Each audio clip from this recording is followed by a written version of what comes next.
Thanks for staying on the marketplace. Welcome back. Now, second Deputy Governor of the Bank of Ghana, Dr. Johnson Isiama, has finally tendered in his resignation letter. Joy Business understands this was done some 2 weeks ago.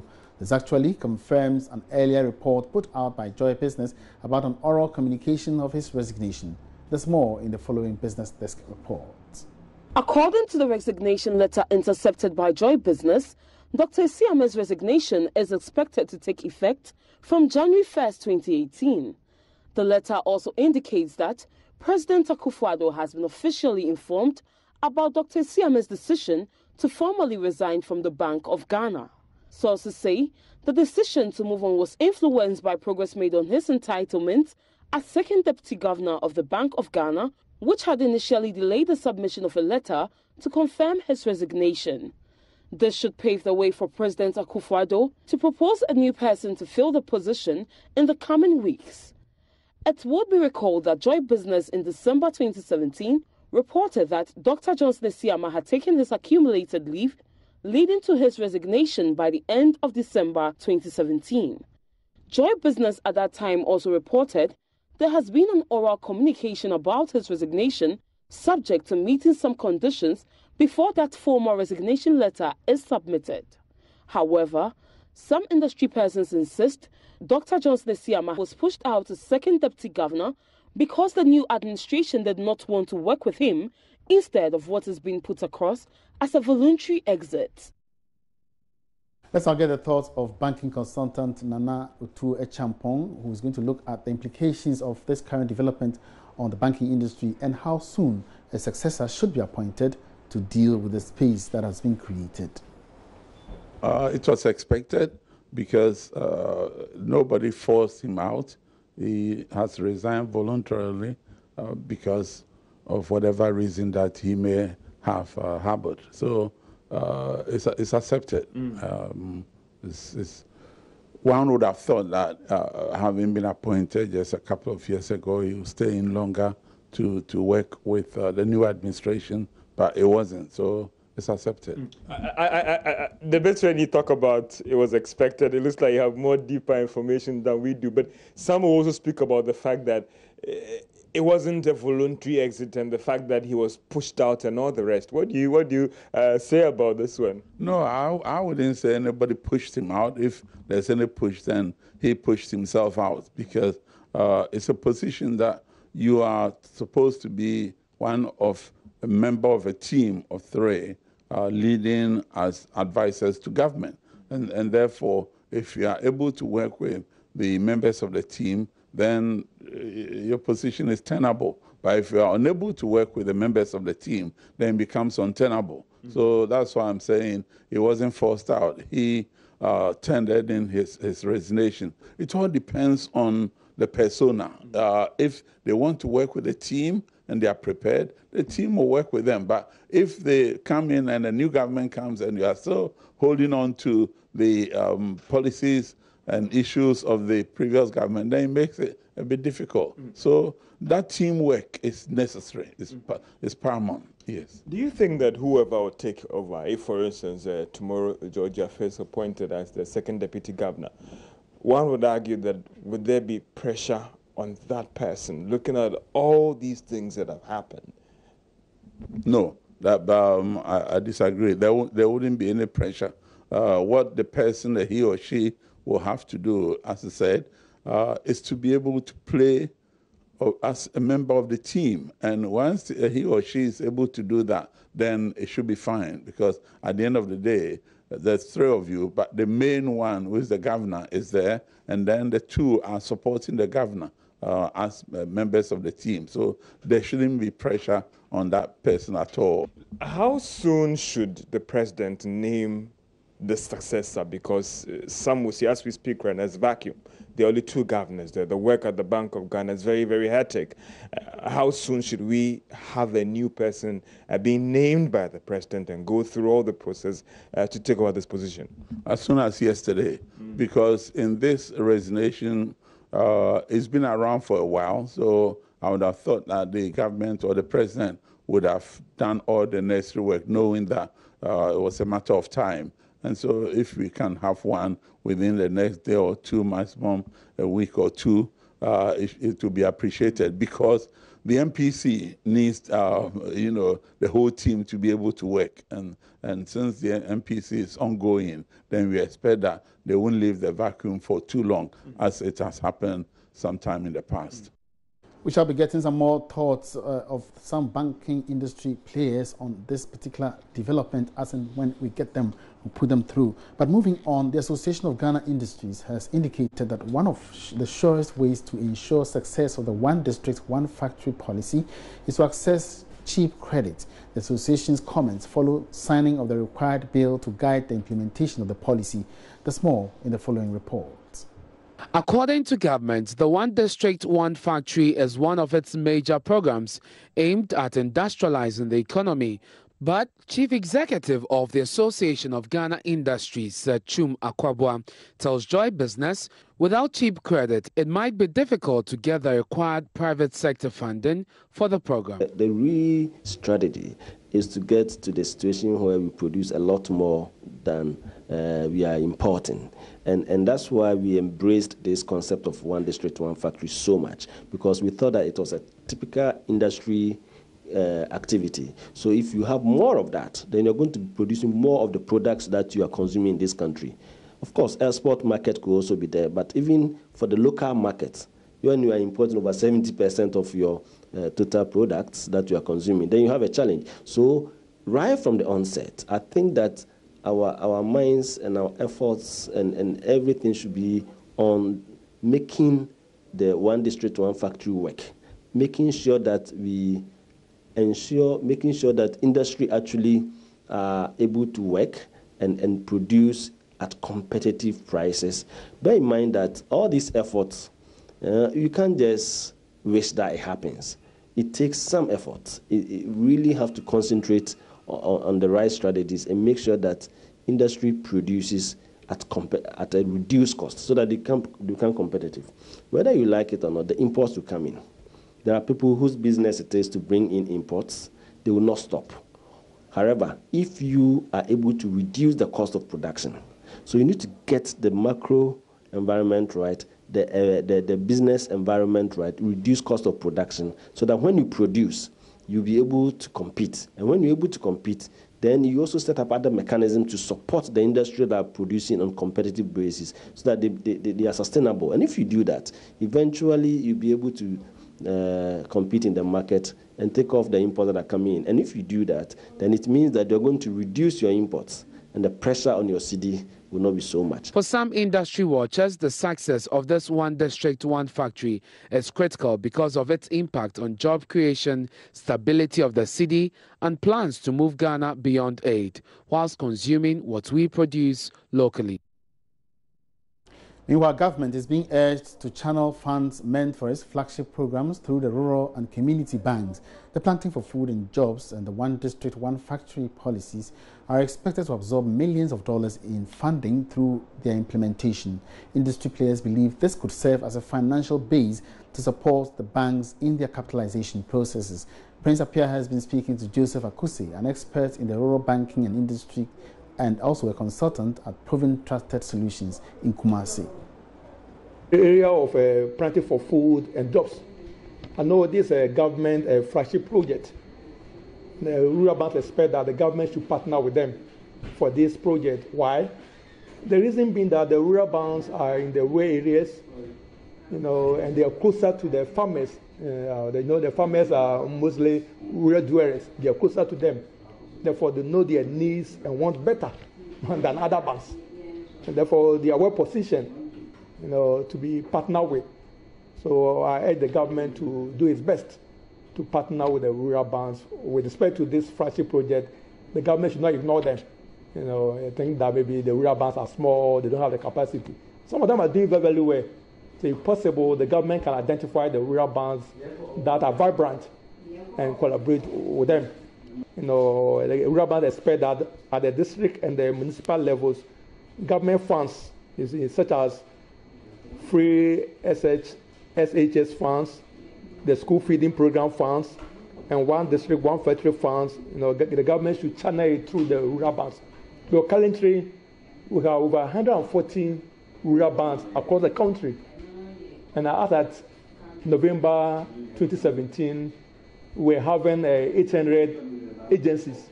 This go a long way to improve on their liquidity as well as their deposit mobilization. The last one is about the fact that if the government is able to review the tax downwards, then it will improve rural bank profitability. Thereby, they'll be able to improve on their reserves so that they can be able to absorb shocks. You know, most of rural banks have a low reserves as compared to the major banks. Therefore, they need to improve on their reserve so they can be more vibrant. But with the current rate of 25%, it's affecting them. And I want to reiterate the point that rural banks are not against us. But a quantum increase within 1 year is something that government should do its utmost to.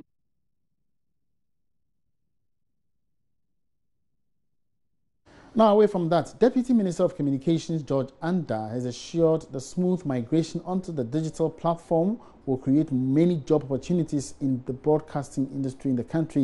He was speaking at the commissioning of MultiChoice Ghana's ultra-modern head office building in Accra. The ceremony was attended by various stakeholders in the industry.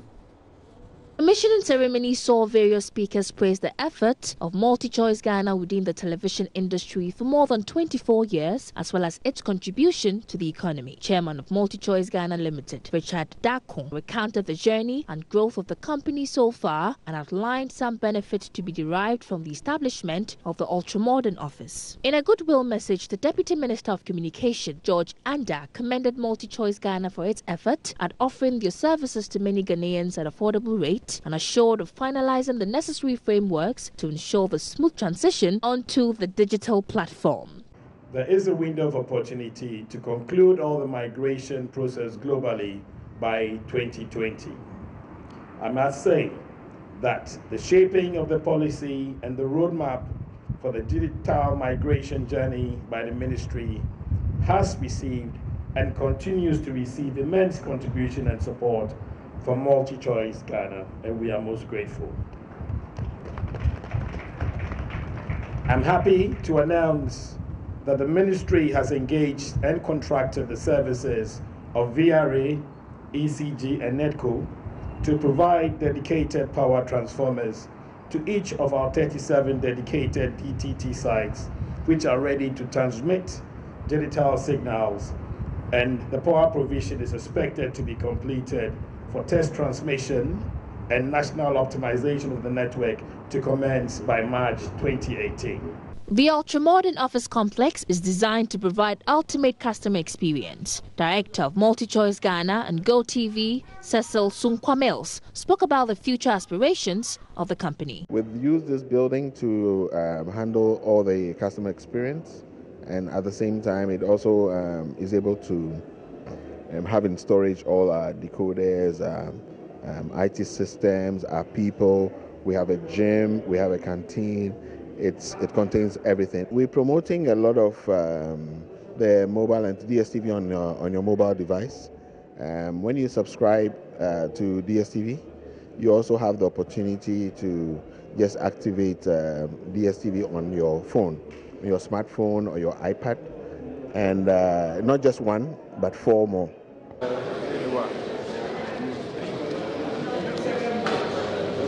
The Ghana Revenue Authority GRA is set to intensify tax awareness creation and to promote voluntary compliance in the informal sector through improved customer service this year.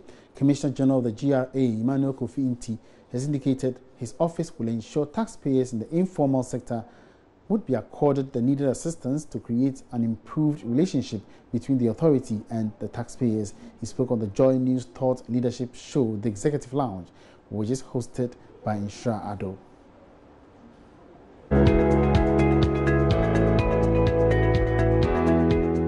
The key issues is the tax education of our people. It's a matter that has to be looked at seriously. Because tax is about equity. If I insure you earn 1,000 and Sarah earns 1,000, what you should be paying in tax should be the same in a way. And so if I'm a teacher and I'm being paid like 600 cedis a month. And so I'm paying a tax of maybe about the 37 cedis a month. And somebody owns a taxi. And the taxi overall in a month gets about 600 cedis. I know they will get more than 600 cedis. If we are to be fair, then the person owning the taxi should also be contributing 37 cedis a month. But we have a situation where the teacher taking 600 cedis is paying about 37 cedis a month.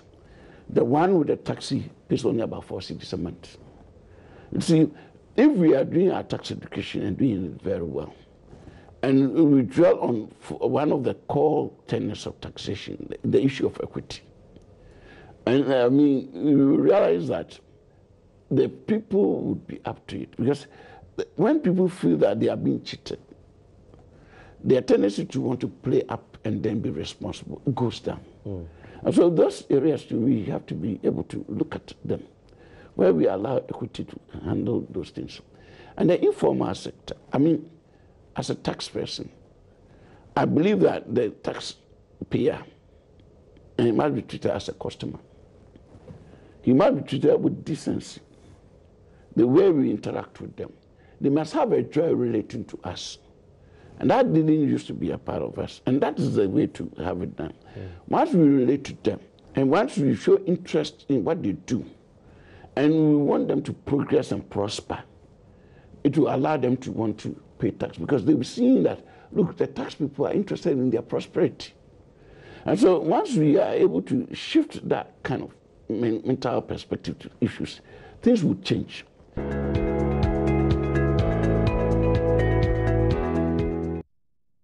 So you get the full story on Joy News Channel on Saturday with a repeat on Sunday. Now, the Chamber of Petroleum Consumers, COPEC Ghana, says it can confirm a 4% increase in fuel prices at most of the filling stations in the country. The claim by COPEC is, however, in a sharp contradiction to the National Petroleum Authority's NPA's announcement that it had activated the use of the stabilization levy, which is cushioning prices until February. According to the NPA, prices of fuel will remain unchanged from January 2018.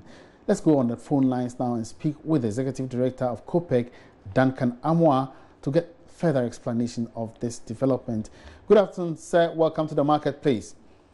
Good afternoon, Emmanuel. All right, so my checks from Total this morning indicates that the price of super is going for 4 Ghana cedis and 67 pesos, while diesel it also going for same 67 pesos.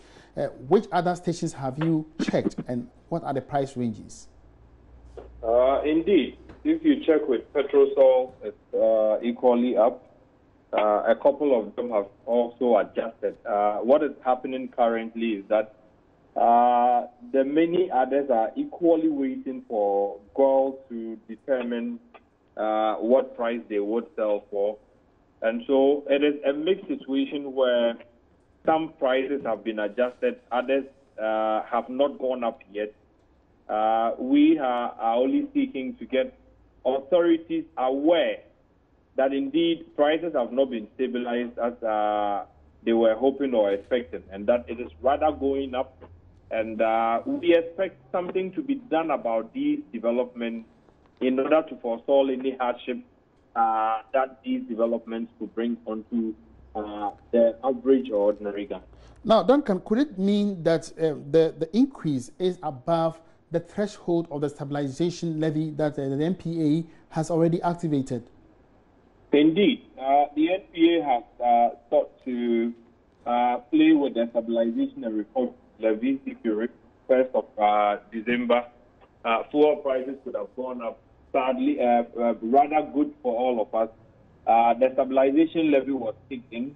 What you get from the industry is that they were seeking to do some 13 pesos, some 7 pesos was kicked in through the stabilization levy. And so they still had some 6 pesos inking in somewhere. Today, they still talk of international market prices haven't gone up due to the extreme winter conditions in most parts of Europe and the Americas. And that is putting some pressure on petroleum products, the demand has gone up. And what it means is that in the coming days, prices on the world market are likely to even go higher than they are currently. The cedi is still finding its grounds with the dollar and other major trading currencies. And then again, you have some of them equally asking for a review of their margins, which is not sustaining their businesses. So a combination of all of these is apparently pushing some of them to increase fuel prices. And we are bringing this to the attention of authorities so that whatever could be done about this immediately should be done to address the situation before it escalates altogether. Very, very precarious situation. But what do you think should be done? Should we still go for the removal of the numerous taxes in the price build-up? Emmanuel, it seems the only option left for government now. I have indicated in a petition to the president that some of the taxes clearly would have to give way at this time when you think of the fact that a lot of them were introduced when world market prices for food and finished products had dropped to as low as $30 and thereabouts. Today, you are looking at above 50. That is almost a double of what prices were when these taxes were introduced. We seem not to look at the impact these increases on the international market is having on local pump prices. And so taxes must give way at this time in order to get fuel prices to reasonable limits. Above 20, you cannot imagine. We could have done 17 around this time, but we are still doing above 20 today. It's even gone up to 21 cities per the new prices being quoted at some of the pumps. All right, many thanks for your time, Duncan Amwa. Duncan Amwa is the Executive Secretary of the Chamber of Petroleum Consumers Ghana. He was reacting to the current situation where some pumps or some filling stations across the country have increased prices of petrol and other products by a margin of about 4%. Meanwhile, the Africa Center for Energy Policy, ACEP, has criticized the use of the stabilization levy to cushion prices in the long term. Executive Director Ben Boachi says enough funds have not been accrued to cushion the impact of the hikes, and the reality will soon dawn on consumers again. If you use a stabilization fund and you're exhausted, what happens beyond that? It means that you have to hit us with the right price. Other than that, government will have to subsidize. And that's why consistently we have said that stabilization levy ought to move away from the product. We have to take it down so that we can work with the market and let the public know that those levies don't exist. And therefore, when prices go up on the international market, we have to pay for that price. Because now you are stabilizing up to February, and then you hit us with the right price. And that could be hurting, for industry and for business. Because Ghana, everybody depend on petroleum products. We need petroleum products to move around because our transport system is shambolic, it's not efficient, and you can rely on it to even attend to office work. And therefore, the only way people are able to move around is when they have petrol in their cars, to go to work and also to produce. So we need to make sure that the prices can be stable, and a way to do that is to limit how much taxes we are piling on, including the levy. And on that note, we draw the curtains down on the marketplace for today and, of course, for the week. It's been a great pleasure having you on board every day of the week, and I believe you've enjoyed every aspect of the program. Do have a great weekend, and let's meet again next Monday. My name is Emmanuel Abuaji Riafi. Have a good afternoon.